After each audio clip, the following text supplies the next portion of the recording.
मेरे चाचू मुझे बचपन से ही बहुत पसंद थे और मैं अपने अम्मी और अब्बू से भी ज्यादा उनके बेहद करीब थी। आहिस्ता आहिस्ता मैं बड़ी होती गई और मेरे चाचू की दोस्ती भी गहरी होती चली गई। इस वक्त मैंने नई नई जवानी में कदम रखा था और अपनी सहेलियों से मर्द और औरत के बीच के रिश्ते के बारे में नई नई बातें सुनी थी। चाचू से दोस्ती इतनी गहरी थी कि मैं अपने चाचू से हर बात शेयर कर लेती थी और मुझे चाचू से बातें करके बहुत ज्यादा सुकून मिलता था। फिर एक रात अम्मी अब्बू घर पर नहीं थे तो चाचू के सर में बहुत ज्यादा दर्द था। चाचू ने मुझे कहा, अंजलि जरा चाय बनाकर मेरे कमरे में ले आओ। मैंने जल्दी से चाय बनाई और चाचू के कमरे में चली गई। चाचू ने चाय साइड टेबल पर रखने को कहा। मैं चाय टेबल पर रखकर वापस जाने लगी थी कि चाचू ने मुझे पकड़ लिया और कहने लगे कि आज घर पर कोई भी नहीं है, तुम्हें अपने कमरे में डर लगेगा, इसलिए आज मेरे पास ही लेट जाओ। मैं तुम्हें एक वीडियो दिखाता हूं। चाचू ने मुझे अपने बिस्तर पर लेटने को कहा। मैं चाचू के बिस्तर पर लेट गई। चाचू मुझे वीडियो दिखाने लगे। उस वीडियो को देखकर मेरी आंखें हैरत से फटी की फटी रह गई और फिर चाचू मुझे बोले, चलो हम दोनों भी मिलकर ऐसे ही। हेलो दोस्तों, स्वागत है आप सभी का हमारी एक और रोमांचक कहानी में। उम्मीद करती हूं कि आपको यह कहानी बेहद पसंद आएगी। मेरा नाम अंजलि है और मेरी उम्र 15 साल है। अभी मैंने 9th क्लास पास की है। मुझे पढ़ने का बहुत शौक था, लेकिन मेरे अब्बू मेरी पढ़ाई के खिलाफ थे। मैंने अम्मी और चाचू से कहा कि मैं आगे पढ़ना चाहती हूं, तो आप दोनों प्लीज मेरी मदद करो और मेरे अब्बू को राजी करो। अम्मी ने अपनी तरफ से बहुत कोशिश की, लेकिन अब्बू नहीं मान रहे थे, क्योंकि उनका कहना था कि आजकल कॉलेज में पढ़ाई कम और आशिकी ज्यादा चलती है। तभी मेरे चाचू ने अब्बू को समझाया और एक तरफ से मेरी गारंटी ले ली कि मैं ऐसा कुछ भी नहीं करूंगी और सिर्फ पढ़ाई करूंगी। तब जाकर अब्बू मेरे कॉलेज जाने के लिए मान गए और चाचू से कहा कि आज से अंजलि की जिम्मेदारी तुम्हारी है। अगर उसने कुछ उल्टा सीधा काम किया जिससे इस घर और खानदान पर कोई दाग लगा, तो अंजलि के साथ साथ तुम्हारी भी खैर नहीं है। चाचू ने अब्बू से कहा कि भाईजान, आप फिक्र ना करें, मैं अंजलि की हर हरकत पर नजर रख लूंगा। मुझे इस वक्त पता नहीं था कि चाचू के दिल में क्या है और वह मेरी इतनी हिमायत क्यों कर रहे हैं। लेकिन मजे की बात तो यह हुई कि मैंने कभी सोचा ही नहीं था कि मेरी चाचू के साथ दोस्ती इतनी आगे तक चली जाएगी। फिर कुछ ही दिनों में चाचू ने मेरे साथ जाकर मेरे कॉलेज में दाखिला करवा दिया। पहले पहले तो मैं खूब दिल लगाकर पढ़ाई करने लगी और कॉलेज में किसी के साथ ज्यादा फ्री नहीं होती थी। जो भी कॉलेज में होता वह रात को मैं चाचू को घर आकर बता देती। चाचू भी मेरे साथ बहुत ज्यादा फ्री होने लगे थे और मुझे लगता कि वह मुझे बहुत अजीब नजरों से देखते हैं, क्योंकि मेरी चाची गांव में रहती थी और चाचू नौकरी के सिलसिले में हमारे घर पर ही रहते थे। फिर कॉलेज में मेरी दोस्ती एक लड़की से हो गई, जिसके साथ दोस्ती करने के बाद मेरी जिंदगी बदलने लगी, क्योंकि उस सहेली ने मुझे बताया कि उसकी मंगनी हो चुकी है। उसने मुझे एक दिन अपने मंगेतर से मिलवाया भी था। मेरी सहेली ने मुझे बताया कि हमारी अब शादी तय हो चुकी है, इसलिए हम दोनों अपने रिश्ते में पूरी तरह से खुल चुके हैं। हम दोनों में कोई पर्दा नहीं है। इसके बाद मैं अपनी सहेली से वह सब कुछ जानने की कोशिश करती, जिसे जानने की शायद मेरी अभी उम्र भी नहीं थी, या फिर मेरी उम्र ऐसी थी कि मैं यह सब बातें जानकर आसानी से गलत रास्ते पर चली जाती। और फिर ऐसा ही होने लगा। मुझे भी उन बातों में दिलचस्पी होने लगी। मेरी किसी लड़के से तो दोस्ती नहीं थी, इसलिए मैं जब भी ऐसी बातें सोचती तो मेरे दिमाग में खुद ब खुद चाचू का ख्याल आ जाता और फिर मैं अपने दिमाग को झटक देती और खुद को कहती कि अंजलि, यह सब क्या है? ये क्या बेहुदा बातें सोच रही हो? वह मेरे चाचू हैं, लेकिन फिर चाचू की बातें और उनका रवैया भी मेरी इस सोच को बढ़ावा देता रहता था। लेकिन चाचू के दिल की बातें मैं अभी तक जान नहीं पाई थी। कभी कभी तो मुझे लगता था वह भी शायद मेरे बारे में यही सब सोचते होंगे, लेकिन कभी कभी उनका रवैया मुझसे बहुत ज्यादा सख्त हो जाता था और वह मुझे याद दिला देते थे कि तुम्हारे अब्बू कितने सख्त हैं और अगर तुमने कोई भी गलती की तो तुम्हारे साथ साथ मेरा भी बुरा हाल कर देंगे। उनकी यह बातें सुनकर मैं खुद को कंट्रोल करती, लेकिन कहते हैं ना कि जवानी तो अंधी होती है। जवानी तो ऐसी ही है जैसे सर्दी में आग जल रही हो तो हाथ गर्म कर ही लिया जाता है। मैं जैसे ही कॉलेज जाती फिर वही सब बातें सुनने को मिलती। फिर मैं कॉलेज से घर वापस आकर अपने दोस्तों की बताई हुई बातों को सोचने लगती। उस दिन मेरे चाचू जॉब से घर वापस आए तो आकर बैठ गए और कहने लगे, क्या सोच रही हो अंजलि, वह भी इतनी गहराई से। मैंने चाचू की तरफ एक अदा से देखा और उनसे कहा, चाचू आपको पता है मेरी दोस्त ने मुझे आज क्या बताया है। हर बार की तरह आज भी मैं चाचू से अपने दिल की बात शेयर करने लगी। मेरी बचपन से आदत थी कि मैं अपनी हर बात चाचू को बताती थी, फिर वह चाहे कैसी भी बातें क्यों ना हो। चाचू भी मुझे ऊपर से नीचे तक देखते हुए बोले, हाँ बताओ, क्या बताना है तुम्हें, तुम्हारी दोस्त ने तुम्हें क्या बताया है। मैंने उन्हें कहा, मेरी दोस्त मुझे बता रही थी कि इंटरनेट पर बहुत किस्म की वीडियो होती है, जिन वीडियो में हर तरह की मालूमात मिल जाती है। तो मैं ये कह रही थी कि आपके पास भी तो मोबाइल है और साथ में नेट का पैकेज भी लगा हुआ है, आपने भी वो वीडियो देखी होंगी, तो क्यों ना हम दोनों मिलकर वीडियो देखें और एंजॉय करें। मैंने यह बात अपना चेहरा चाचू के नजदीक लाकर सरगोशी वाले अंदाज में कहा। वह फटी फटी आंखों से मेरी तरफ देखने लगे।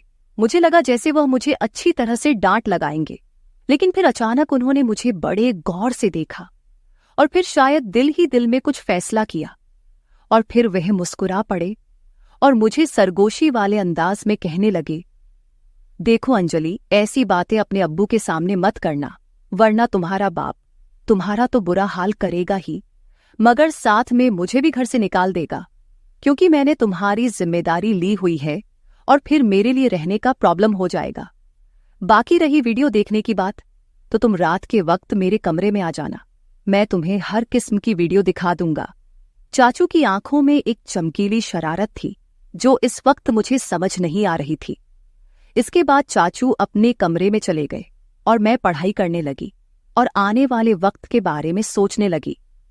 अब मेरा दिल किताबों में नहीं लग रहा था और बस रात को क्या होगा यही सोचने लगी, लेकिन पढ़ाई करना भी जरूरी था, क्योंकि पढ़ाई के मामले में चाचू बहुत ज्यादा सख्त थे और मुझे कहते थे, सबसे पहले तुम्हारी पढ़ाई और बाकी मौज मस्ती बाद में है।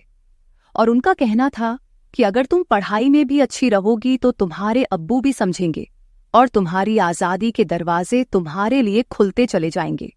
उनकी यह बात मुझे भी बिल्कुल ठीक लगती थी, इसलिए मैंने अपने दिल से सारी बातें निकाली और मन लगाकर अपना कॉलेज का काम करने लगी और जल्दी जल्दी सारा काम खत्म कर दिया। जैसे जैसे रात करीब आ रही थी, मेरे दिल में भी हलचल हो रही थी। फिर जब मैं सारे कामों से फारिग हुई तो रात को आराम से मैं चाचू के कमरे में चली गई। मैं जब कमरे में गई तो चाचू लड़कियों की मैगजीन देख रहे थे। मुझे देखते ही वह मुस्कुराने लगे और उन्होंने वह मैगजीन छुपा दी। सर्दियों का मौसम चल रहा था और दिन ब दिन सर्दी बढ़ती जा रही थी। आज रात तो सर्दी बहुत ज्यादा थी, इसीलिए मैं जाते ही चाचू के बिस्तर में घुसकर चाचू के पास चिपक कर बैठ गई और उनसे कहा, अब मुझे जल्दी से वह वीडियो दिखा दो, नहीं तो फिर अब्बू के आने का टाइम हो जाएगा।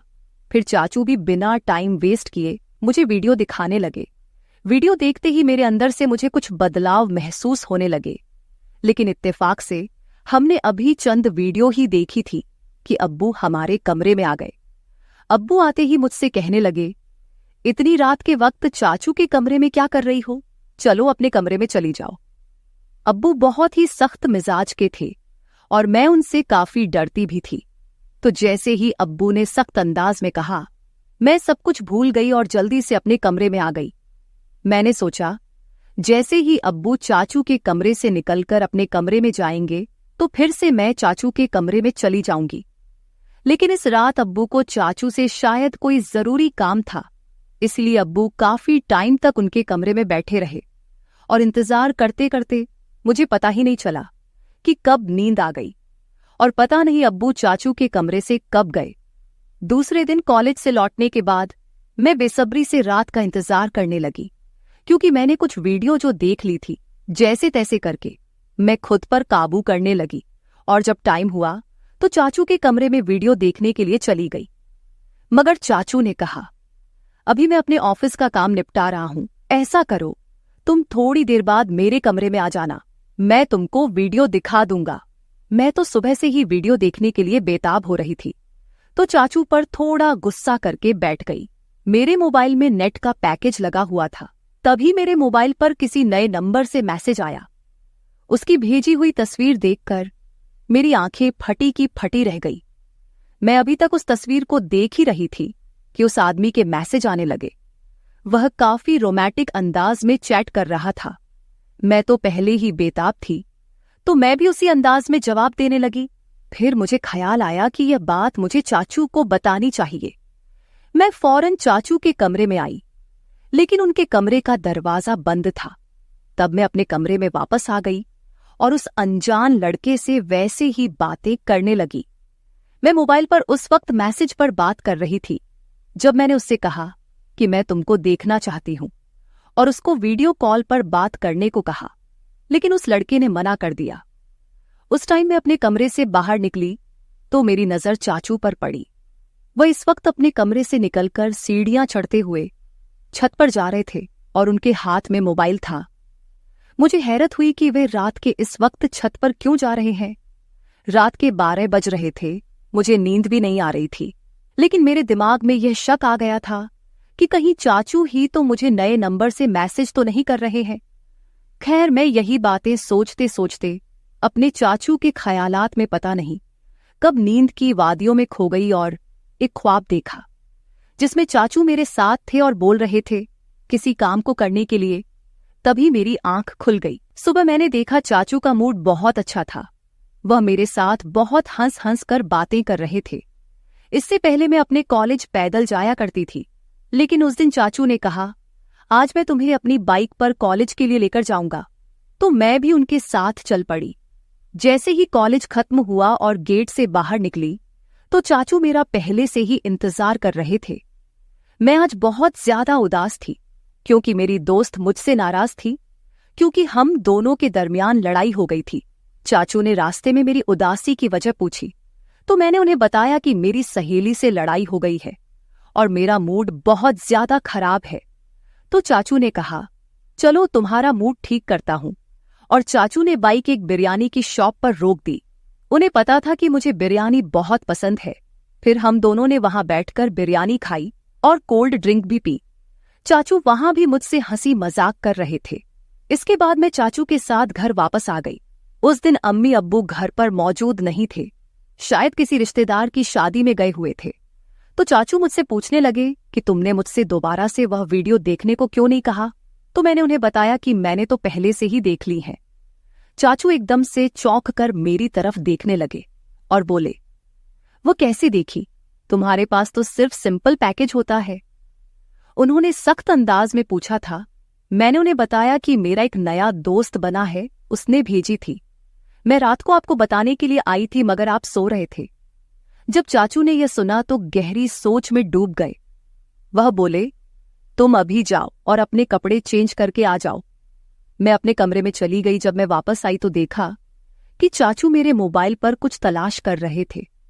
मुझे अपनी तरफ बढ़ता हुआ देखकर चाचू ने मेरा मोबाइल टेबल पर रख दिया और फिर हम दोनों ने एक साथ मिलकर खाना खाया। मैं खाना खाते वक्त चाचू की तरफ देखती तो मुझे लगता कि चाचू मुझे अजीब निगाहों से देख रहे हैं। मुझे ऐसा लग रहा था कि वह मुझसे कुछ कहने की कोशिश कर रहे हैं, मगर वह कह नहीं पा रहे थे। मैं दिल ही दिल में सोचने लगी, चाचू अब कह भी दो ना, मैं आपको मना नहीं करूंगी। फिर मेरी नजर चाचू के चेहरे से हटकर अपने मोबाइल पर पड़ी, क्योंकि मैं आज भी उस अनजान लड़के के मैसेज का इंतजार कर रही थी। उसने अभी तक मुझे मैसेज नहीं किया था और चाचू भी फिलहाल कुछ कहने को चाह रहे थे। तभी मैंने मोबाइल उठा लिया और खुद ही उस नंबर पर मैसेज करने लगी, मगर मेरे चाचू ने मेरे हाथ से मोबाइल छीन लिया। मुझे लगा शायद उन्हें जलन हो रही है। तभी चाचू ने कहा, अंजलि, खाना खाते वक्त मोबाइल इस्तेमाल करना बिल्कुल भी अच्छी बात नहीं है, इसलिए मोबाइल मुझे दे दो। उन्होंने यह कहते हुए मेरा मोबाइल अपने पास ही रख लिया। मैंने जल्दी जल्दी खाना खत्म किया और चाचू से कहा, अब तो मेरा मोबाइल मुझे वापस कर दो। तब उन्होंने कहा, दे दूंगा। अभी तुम ऐसा करो कि बर्तन समेटकर मेरे कमरे में आ जाओ। मैं तो खुश हो गई कि शायद जलन में आकर आज चाचू मेरी ख्वाहिश को पूरा जरूर करेंगे। मैंने ऐसा ही किया। जल्दी जल्दी बर्तन समेटे, फिर कॉलेज का काम भी खत्म किया और रात के 11 बज रहे थे जब मैं चाचू के कमरे में आई और उनसे कहने लगी, अब तो मुझे मेरा मोबाइल दे दो, मुझे उस दोस्त से बात करनी है। चाचू ने कहा, मेरे सर में बहुत ज्यादा दर्द हो रहा है, जाओ पहले मेरे लिए अच्छी सी चाय बनाकर लाओ। मैं चाय बनाने चली गई। कुछ देर बाद मैं चाय बनाकर कमरे में आई और चाय टेबल पर रख दी और मुड़कर जाने ही लगी। तभी चाचू ने मुझे बाजू से पकड़ लिया और बोले, आज घर में कोई भी नहीं है, तुम्हें अकेले सोने में डर लगेगा, आज रात तुम मेरे कमरे में ही रुक जाओ। मैं खामोश निगाहों से उनकी तरफ देखने लगी क्योंकि आज रात मुझे उस लड़के से वीडियो कॉल पर बात करनी थी। मैंने जानबूझकर चाचू को वापस जाने के लिए यह बात कह दी कि मैं अपने कमरे में जाऊंगी और अपना बाजू उनसे छुड़ाकर कमरे से बाहर जाने लगी। मगर चाचू ने मुझे जाने से रोक दिया और बोले, मैंने जो कहा है उतना ही करो। उन्होंने सख्त लहजे में कहा था और मुझे अपने बेड पर लेटने को कहा। मैं भी डर के मारे चाचू के पास ही रुक गई। वह काफी देर तक तो मेरा मोबाइल इस्तेमाल करते रहे और मुझे सोने भी नहीं दिया। फिर चाचू ने मेरे साथ जो व्यवहार किया वो मैं कभी सोच भी नहीं सकती थी। रात के 12 बजे तो उन्होंने मुझे कहा, तुम देखना चाहती हो ना कि वह लड़का कौन है जो तुम्हें वीडियो और तस्वीर भेजता है। चाचू की बात सुनकर मैं बहुत ज्यादा खुश हो गई और बोला, हाँ मैं देखना चाहती हूँ। चाचू ने मेरा मोबाइल मेरे हाथ में थमा दिया और कहा, देखो इसको। उसकी तस्वीर देखकर मेरे होश उड़ गए क्योंकि वो लड़का मेरी दोस्त का मंगेतर था। मैं फटी फटी हुई आंखों से चाचू की तरफ देखने लगी। मेरी आंखों से आंसू निकल पड़े थे। फिर चाचू बताने लगे कि तुमने जब मुझे इस लड़के के बारे में बताया तो मैं समझ गया था कि जरूर कोई तुम्हें बेवकूफ बना रहा है। तभी मैंने तुम्हारे मोबाइल से अंजलि बनकर इस लड़के से बात करना शुरू कर दिया। वह तुम्हारी तस्वीर बनाकर सोशल मीडिया पर डालने वाला था। अगर मैं उसे ना डराता तुम बर्बाद हो जाती और खानदान की इज्जत खराब हो जाती और तुम्हारे अब्बू तुम्हारा और मेरा जो हश्र करते वह अलग। अंजलि बेटी, तुम्हारी यह उम्र कुछ अच्छा सीखने की है। ऐसी बुराई वाली बातों से, उन कामों से खुद को बचाकर रखो। तुम जब मुझसे ऐसी बातें करती थी तब मैं उन बातों को तुम्हारा बचपन और मजाक समझकर टाल देता था। मगर फिर मुझे एहसास हुआ कि मुझे टालने की बजाय तुम्हें किसी तरह से समझाना चाहिए। तभी मैंने तुम्हें सख्ती से समझाने के बजाय तुमसे दोस्ती बढ़ाई। अगर उस वक्त मैं तुमको सख्त अल्फाजों में समझाने की कोशिश करता तो शायद तुम समझने के बजाय नाराज हो जाती। फिर तुम मुझसे बातें शेयर ना करती और मुझसे दूर होकर दूसरे लोगों के जाल में फंस जाती। चाचू की बात सुनकर मैं फूट फूट कर रोने लगी। उन्होंने मुझे दिलासा देकर खामोश करवाया और समझाया कि मैं कॉलेज में ऐसी लड़कियों से दोस्ती करूं जो पढ़ाई में तेज हो, ना कि बुरे कामों में। मैंने चाचू से कह दिया कि मैं अब सिर्फ अपनी पढ़ाई पर ध्यान दूंगी, ऐसी लड़कियां और लड़कों के बुरे कामों में अब बिल्कुल भी नहीं पढ़ूंगी। दोस्तों, आज के दौर में माँ बाप अपने बच्चों को अपने साथ हर बात शेयर करने की इजाजत नहीं देते। ये उनके साथ बहुत बड़ी नाइंसाफी है। बच्चों को अच्छे और बुरे काम की तमीज सीखनी चाहिए और स्कूल या कॉलेज में किसी भी तरह की कोई भी हरकत हो तो अपने माँ बाप के साथ शेयर करनी चाहिए ताकि फ्यूचर में आने वाली मुश्किलों से बचा जा सके। हर माँ बाप को अपने बच्चों को सही और गलत में फर्क बताना चाहिए और उनके हर कदम पर नजर रखनी चाहिए ताकि अंजलि की तरह उनकी और उनके घर वालों की इज्जत महफूज रहे। तो मेरे प्यारे दोस्तों, इस मामले में आपकी क्या राय है कमेंट करके जरूर बताएं। अगर आप ऐसी ही और भी इंटरेस्टिंग और रोमांटिक कहानियां सुनना चाहते हो तो चैनल को सब्सक्राइब जरूर कर ले और बेल आइकन ऑन कर ले ताकि आपको मेरी आने वाली नई वीडियो की सूचना तुरंत मिल सके। कल मिलेंगे एक और नई कहानी के साथ। धन्यवाद।